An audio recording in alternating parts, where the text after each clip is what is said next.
Welcome back to Hoopla. I'm your host, Ethan Jackson, and I wanted to get on here and make a quick episode just kind of giving my thoughts and reactions to the Lakers beating the Pacers and winning the first in-season tournament. And then I want to kind of talk about their team going forward and what the rest of the season is going to look like for them. And I also want to take some time to kind of discuss the Warriors and some potential next moves that they can make or stay and put, whatever. But I just want to kind of discuss them for a second because I feel like they're at a crossroads. So I haven't had time to really write up a script or notes or anything because I have final exams going on and I've just been kind of busy. So I'm gonna have to do a lot of this episode just off the top of my head, and I'm a little nasally right now, so I apologize if this is kind of tough to listen to. But with all that being said, let's get straight into it.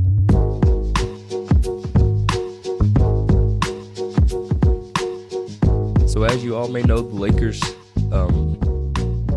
on Saturday, the Lakers won the first in-season tournament. They beat the Pacers and making their record 7-0 in the in-season tournament.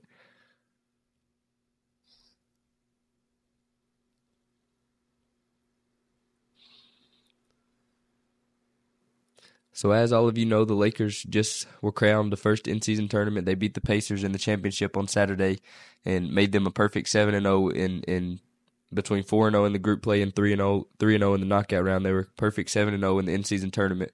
Pretty dominant 7-0 if I will say, but to me there were three, and it was an impressive run. I got to give it to them, but there were three big takeaways I had from this run that the Lakers went on to win this tournament.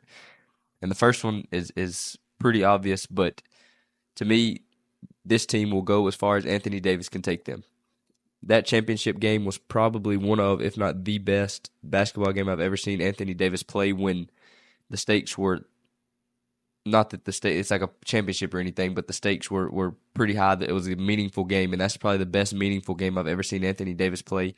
And he's had some good performances throughout his career, but that's probably the best game that I've ever seen him play, just start to finish. He was dominant, just offensive rebounds, block shots, defensive rebounds, just was putting pressure on Indiana's defense just the entire time, putting pressure on them to box him out. They were trying to box him out. He was moving around two defenders, getting offensive rebounds. He was just causing havoc on that basketball floor, and that was I was really impressed by what I saw from him. But that instantly brings you to the big question surrounding Anthony Davis, and that's consistency. If he can, and I'm not asking him to do this for 82 games in a whole regular season, because I feel like that's just kind of too much to ask. But if he can put together a consistent playoff run where every night he is putting on a great performance, it don't have to be 40, 25, and 5 like he had the other night, but if he can just go in every night and put up 30 and 15 every night, I'm not sure there's any team that the Lakers can't play with, and they would be right up there at the top of my list as somebody I might would pick to win the championship, because if he's going to play like that, this team can play with anybody in the league. So I'm hoping he stays healthy enough so he has the opportunity to prove that he can do this. But we've seen years past, since the bubble, I seen a stat the other day where it's like his jump shots, his long 2-point jump shots, in the bubble playoff run, the championship run, he shot 47% on long 2-pointers and jumpers. And since that point, he is shooting 37%, which is not great at all. And that's what's kind of making him so up and down, because some games he'll shoot 60%, then other games he'll shoot 20%. And the next thing you know, that you look at his averages and he's hovering around 40%, which is not great. So I'm hoping he can find his touch a little bit in terms of shooting the basketball. But even if he would just put his head down, get his butt on the block, dominate on the offensive glass, dominate the defensive glass, he still can find a way to get 35 and 15 night in, night out against anybody. There's nobody in this league that can handle him when he's playing like that. So not even the Giannis's and the Embiids of the world. When he's playing like that, he's on their level. It would be a battle of who can outlast the other, and it would be a flat out war between them. So maybe we'll get one of those matchups in the finals. I don't know. I'm hoping AD can prove me wrong, because I don't have full faith in him that he will find a way to be consistent. I think he will still be inconsistent throughout a playoff run. We'll have one good game and one bad game. So we'll see how it goes. I'm like I said, I hope health doesn't even become a factor, and that way it can truly become a conversation of, did he show up and play or not? That's when it's the most fun for me to talk about Anthony Davis. So that was the first big takeaway I had. And the second takeaway from the run was I've heard them start talking about trade rumors and stuff, and it's just always kind of something that surrounds LeBron, and it's the Lakers. So anytime somebody seems like they're about to come available, there starts to be rumors and stuff like that. So you've seen this. I've seen Zach LaVine and DeMar DeRozan and Pascal, like all these players that they think are going to be on the market. Their names are all being put in the Lakers kind of sphere, and I don't think that's the best move for them, in my opinion. I think the biggest gap and gaping hole that I'm seeing on the Lakers roster is shooting. And maybe Gabe Vincent, when he comes back, maybe they're just having a down shooting first 20 games, but 20 games is a lot. So it's a big enough sample size to where you can see that it's starting to become a problem. So there really is a hole for shooting on this roster, and that's what they need to go after if they decide to make some moves at the trade deadline. I do not think they need to bring in another star. To me, that just messes things up. That messes up the continuity between LeBron and AD. And I look at this roster top to bottom, and they have what it takes to win a championship. If all they need is some little pieces that are more specialized shooters that can because they're bottom tier in the league in terms of all the 3-point. They're bottom tier in 3-point makes, 3-point attempts, 3-point percentage. They're near the bottom and actually at the bottom in a couple of those stats. So that's the biggest problem. Defensively, they're fine. In the paint, they dominate teams. They're bigger, stronger. They dominate teams on the glass. The free throw disparity is always pretty big, and that just comes with how much they put pressure on the defense and just always attacking downhill. So that's never going to be a problem as long as you have LeBron and AD out there. So that would be my suggestion for them is do not trade Rob Pelinka. Do not trade some of these pieces for another star. That's not the move you need to make. You already tried that with Westbrook, and it didn't work out. You saw how that worked out. So add some shooting if you add anything at all. And then the third takeaway I had was that LeBron is still a top 5 player in this league.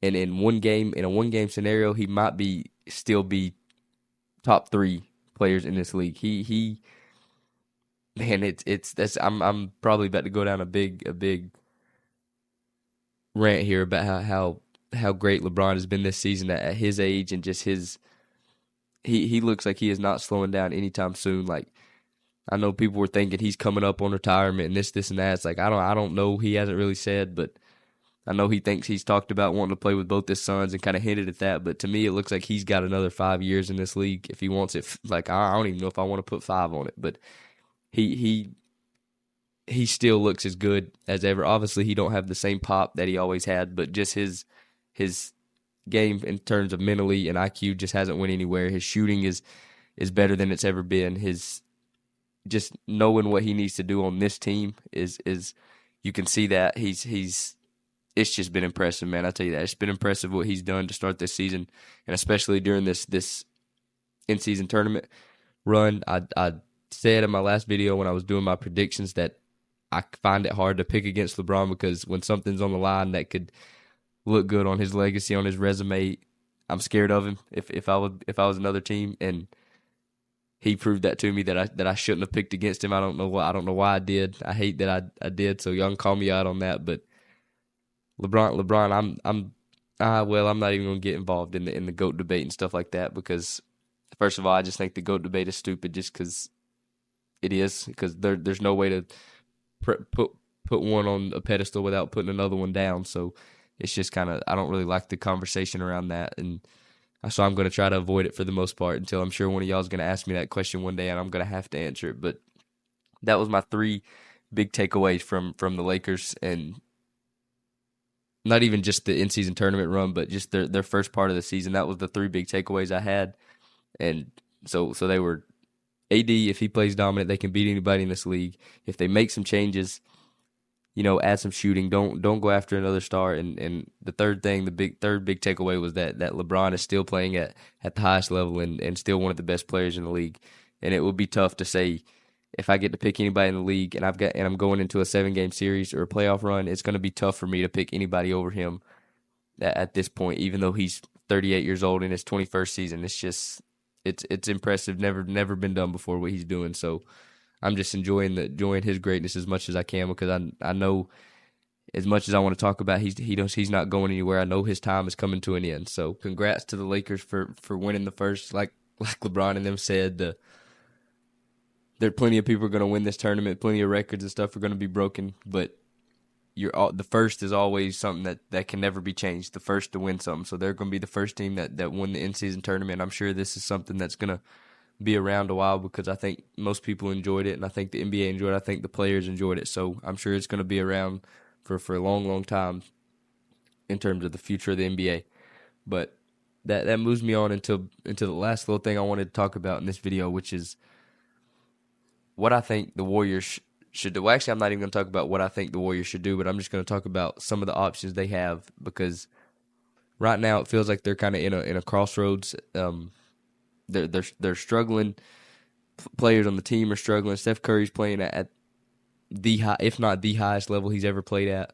There's Draymond's playing pretty well. He's shooting the ball well. Kuminga's playing all right, finally getting on the floor. Podziemski's playing well.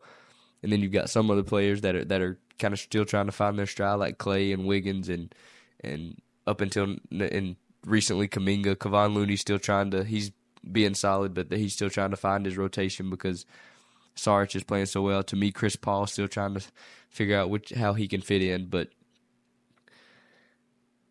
the big question around them to me is it time for them to make a move? And obviously there's a couple different ways they could go about it. Obviously there's the first and most likely way, if I had to put money on it, would be that they trade a couple of the young guys, whether it's Kuminga and Moody or just any collection of young guys to try to get another star, such as Pascal Siakam or Larry Markkinen and players like that I'm hearing that might be on the trade block, both of which I think would be pretty good fits with them. And it would also give the young guys, a chance to go somewhere else and blossom and have the room to fail and mess up and learn from their mistakes. Another kind of trade option would be to get rid of CP3 and some others to make some form of package to bring back something in return. I don't know exactly what you could get. I don't know what CP3's market is looking like at this point, but that's always an option. And then there's the big thing that I'm starting to see go around the social media is it time to trade Clay? Is it they're saying he may need a change of scenery, that he don't look happy, he looks frustrated with, saying that his contract situation might be bothering him, things of that nature. So is it time to trade him? We'll see about that. I don't really think it is. I don't think it's time to give up yet, but I'm going to kind of talk about both sides of that coin and what that could possibly look like. And then obviously you could potentially even trade a Wiggins, who's kind of still young, still has room to improve it, and would be a pretty good asset that I think teams would be interested in. So what are the pros of any of these trades? So I'll start with the young guys trade. Getting rid of some of the young guys would be the obvious. Is you're no longer have projects on the team. You are going all in on trying to win another championship with this core that you got. So if you could send Kuminga and Moody and another young guy to bring in a Pascal Siakam or a Larry Markkinen, to me personally, that solves a lot of your issues in terms of your big man issues, and that catapults you right up to the top of the West again, in my opinion. And so I don't know if anything like that will happen, and I would personally, as a fan, I would like to see that happen because I think they need another star player, because either one of those two would come in and instantly be the second best player on this team because of how bad Clay and Wiggins are playing right now. And even if they step up their game, I still think either one of those two players would be 1 and 2 on this team. As far as cons goes for a trade like that, would be you're getting rid of your youth. Your obviously Larry Markkinen's on the younger side. Pascal Siakam's still kind of young, but you would have to get rid of multiple youth of your youth guys. So you're just getting older, and that's been the knock on them for the whole offseason, was that all they did was get older. So I personally don't think it would be a problem as far as trying to maximize this group of core players, because I think they've got one more good run in them if we can put the right pieces around them, and then I think that's it. But we kind of see every dynasty that's came around, we've seen them go through this right here moment. I feel like whether it was the Spurs, whether it was the Lakers, like the Celtics, any team that has kind of formed a dominant core, and they start to let them get old and age together, and they start kind of facing these questions of, do I pay them for what they did and what they brought to this franchise, but they're not really worth that amount of money the way they're playing right now. So you got to kind of get stuck in between, and it's just I don't know. It's going to be interesting to see what they do. So I don't know exactly what's going to happen. Then obviously I talked about the second option was to trade Chris Paul and see what you could get back. Obviously this would be getting rid of CP3, would be getting rid of his contract, his expiring contract, and then depending on what you can bring in, you might can bring multiple pieces in, some wing players and things like that to fill in some gaps on the team that you may think you have. But I don't really think that's going to happen. I think they're just going to let him play out this season, and then if it didn't work out, they'll just let him walk, and that'll be that. And then the last option was trading Clay. And this one, I think, because I've been a fan of the Warriors my whole life, is just kind of it's kind of honestly hard for me to talk about, but because it's just that's all I've known, and I know that trading Clay would mean a con of trading Clay would be you're splitting up the core. And although it may be the best move for the franchise and for winning a championship, you're going to have a lot of work to do. You split up those three players because your whole offense is going to have to change unless you bring in another scorer that's kind of similar to the type of player that Clay is, but I don't think you're going to do that. And it would hurt the fans. I think it would hurt Steph. I think it would hurt Draymond. It would take a lot for them to get over it, and I don't think it's something that could happen mid-season and then they just move that out of their minds and go towards and try to win another championship. Now down the line this summer they could live with it because you kind of got your last dance, even if you might not end on top like the Bulls did. You still got your last dance where you knew this was kind of it, and you had a conclusion to what you feel like you had a satisfying conclusion, and you knew it was coming to an end, and you got a chance to play it out. So I don't really know what they should do but obviously they could make a trade, and then there's another side to it where I don't think they need to make a trade at all. They've played, I think I looked at it the other day, they have played 3 teams this season out of their 20-something games. They've played 3 teams that have been under 500. They've had the toughest schedule in the league so far this season, and it's not like they're getting blown out. In some of these, they're losing a bunch of close games in which they are fouling a lot and turning the ball over a lot. And they're still in these games with chance to win down the stretch. So if they can solve both of and I know both of those problems have been issues for them the entire run. They just were good enough in the past, and teams weren't on their level enough to where the margin for error was a lot bigger than what it is now. They do not, with the roster they have constructed, they cannot afford to have those crazy amounts of turnovers they're having and the number of fouls that they're committing. So, and that's all I've seen. Coach Kerr, I've seen Draymond, I've seen Steph Curry, all of them just saying how tired they are of coming to the press conferences talking about, well, what do you think went wrong tonight, Steph? What do you think went wrong tonight, Coach? And they're just over and over saying fouling and turning the ball over. So they know what they got to fix. It's not like they're way out of the playoff race or anything. They're 2 games behind 500, I think, with the easiest schedule. The 60 games left, I think they have the easiest schedule in the league left. So they've got a lot of winnable games coming up, and they know exactly what they need to do. And sometimes teams that are struggling are trying to figure out what's going wrong, but they know exactly what that is. And those simple things are Clay needs to make shots, Wiggins needs to make shots, quit turning the ball over, figure out your rotations, even though they're probably going to have to be different throughout the season with injuries and people coming in and out of the lineups and stuff, but figure out kind of a set rotation to give people kind of an idea of what they're going to do every night, and then stop fouling. That's the simple thing that can solve all their issues. And even if they solve those, I don't know if they're a championship team yet. I have to give them another portion of the season to see if they can kind of turn things around. But for right now, I can't really tell, and I don't think they should make a trade. If you had to ask me personally, I think it's a little bit too premature to try to do one now. Maybe in 20 more games I'll have a different take on that, but I'm just interested to see how the next 5-10 games go for them, because I feel like it's a big stretch for them where it could turn into a disaster of a season, and you might have to blow the whole thing up, or you could kind of turn things around and start trending in the right direction heading into the new year. So we'll see.